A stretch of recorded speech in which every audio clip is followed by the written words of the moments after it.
একটি ঐক্যমতের সরকার বা জাতীয় সরকার করা দরকার।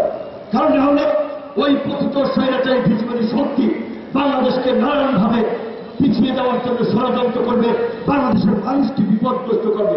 কিন্তু আগামী জাতীয় সংসদ নির্বাচন আমরা আশা করি ফেব্রুয়ারিতে হবে। যদিও এই নির্বাচন বানচাল করার জন্য নানানভাবে দেশি বিদেশি ষড়যন্ত্র চলছে। আজকে আপনারা শুনেছেন আমরা এইখানে এসেছি, আগামীকালকে ওই পতিত স্বৈরাচারী ফ্যাসিবাদী শক্তি যারা জনগণের দ্বারা প্রত্যাখ্যাত হয়ে বাংলাদেশের সীমান্ত দিয়ে পালিয়ে ভারতকে আশ্রয় নিয়েছে, তারা ভারত থেকে লন্ডন থেকে দেশে নাশকতা করার জন্য স্কুলের গেটে বোমা মারছে, বাসে আগুন ধরিয়ে দিচ্ছে, মাইক্রোবাস পুড়িয়ে দিচ্ছে, মানুষকে মাঝে একটা ভীতিকর পরিস্থিতি সৃষ্টি করে নির্বাচনকে বানচাল করার চেষ্টা করছে।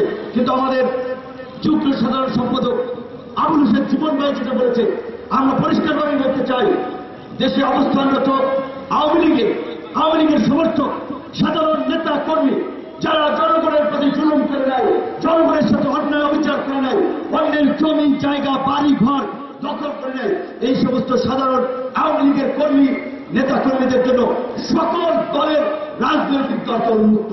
সে আওয়ামী লীগ একসময় করেছে, এখন তার বিএনপি ভালো লাগে যাক বিএনপিতে, জামাত ভালো লাগে যাক জামাতে, গণ অধিকার পরিষদ ভালো লাগে যাক গণ অধিকার পরিষদে, এনসিপি ভালো লাগে যাক এনসিপিতে। যারা ভালো মানুষ তাদের রাজনীতি করার এই রাষ্ট্র অধিকার আছে।